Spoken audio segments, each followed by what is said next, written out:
नमस्कार दोस्तों, बहुत बहुत स्वागत है आप सभी का हमारी 2 मिनट स्टोरी में। दोस्तों, आज की कहानी है न्योता। न्योता पे पूरी कहानी आधारित है। आप लोग पूरी कहानी सुनिएगा और बताइए कहानी कैसी लगी। और अगर आप लोग नए होइएगा तो मेरे चैनल को सब्सक्राइब कीजिएगा और मेरे वीडियोस को पूरा देखिएगा और शेयर कीजिएगा। शादी में नहीं जाता तो ही अच्छा था। इधर घर के काफ़ी खर्चे बढ़ गए हैं। बेटे का एडमिशन भी कॉलेज में करवाया है। बेटी कॉलेज की तरफ से बाहर घूमने गई है। उसके हाथ में जैसे तैसे 1,000 रुपया दिए हैं। उसकी मांग तो कुछ ज़्यादा ही थी, परंतु मैंने किफ़ायत से चलने का उपदेश दिया तथा गैर ज़रूरी सामान न खरीदने की सलाह दी।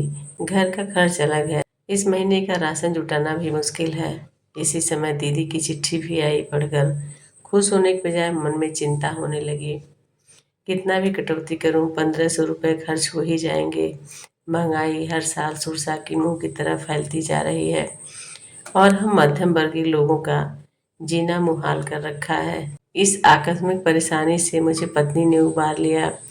मेरे हाथों में उसने 500 रुपये रखे और अपनी 2 नई साड़ी बक्से से निकाल कर देती हुई बोली, मुंह मत लटकाओ। मुंह लटकाने से कोई फ़ायदा नहीं है।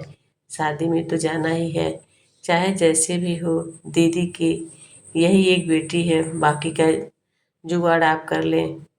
लोकाचार चाहे खुशी से निभाएं या दुखी होकर निभाएं, समाज घर परिवार में रहना है तो निभाना ही पड़ेगा। बेटा, न हो तो एक साड़ी कम कर दो।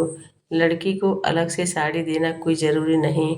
न्योता में धोती के साथ साड़ी बहू ने रख दिया है। पार्वती बेटी के घर तो तू अगर ऐसे ही पहुंच जाए तो बहन के लिए खुशी की बात होगी।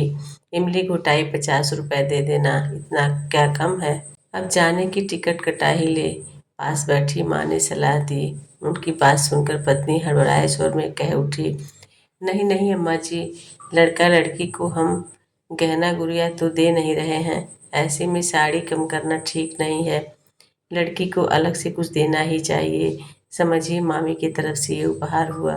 जैसे दीदी की लड़की नीलम है, वैसे ही हमारी बेटी नीलिमा है। सच कहूँ अम्मा जी, तो मेरी भी कुछ इच्छा हो रही है, शादी में जाऊं। बनारस कभी गई नहीं हूँ।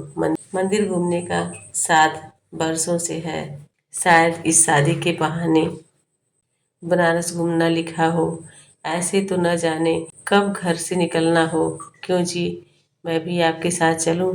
क्या दीदी ने सपरिवार आने को नहीं लिखा? पत्नी ने मेरी तरफ देखते हुए कहा। उसने पत्नी की तरफ देखते हुए कहा, नहीं, दीदी ने तो पूरा परिवार के लिए आने के लिए कहा है। बस मेरे ही पास बजट नहीं है कि मैं तुम्हें ले चलूं। तब पास में बैठी अम्मा कहती है, बेटा किसी तरह जुगाड़ करके बहू को भी ले जा। अवसर बार बार नहीं आते हैं और रिश्ते निभाने से ही मजबूत होते हैं। माँ के कहने पे उसने अपनी पत्नी का टिकट कटाया और लेके गया। पहुँचते ही बनारस बहन ने भाई की खूब स्वागत की और सबको बुला बुला के मेरे भाई भाभी आए हैं, मेरे भाई भाभी आए हैं। कितना खुश हो रहे थे। इमली कुटाई में जब बहू ने साड़ी निकाल के रखा, दीदी ये आपके लिए है, बेटी को एक साड़ी दिया। खुशी से सबका चेहरा खिल गया और सब लोगों ने कहा, भाई हो तो ऐसी, भौजाई हो तो ऐसी। दोस्तों, कोई किसी चीज़ का भूखा नहीं होता है। आते वक्त बहन ने भाई को ढेर सारा उपहार दिया और 1,000 रुपये भी दिए कि इसे टिकट कटा लेना। तूने हमारी इज्जत ढक ली है। बेटियों के लिए मायका बहुत मायने रखता है। अगर तू आज नहीं आ पाता तो मेरी जगह साई होती और मैं हल्की पड़ जाती।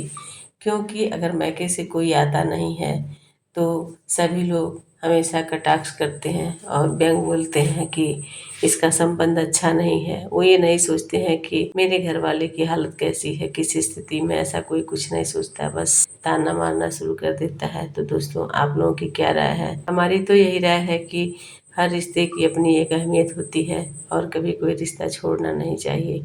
आप इस बारे में क्या कहते हैं? आप ज़रूर बताइएगा।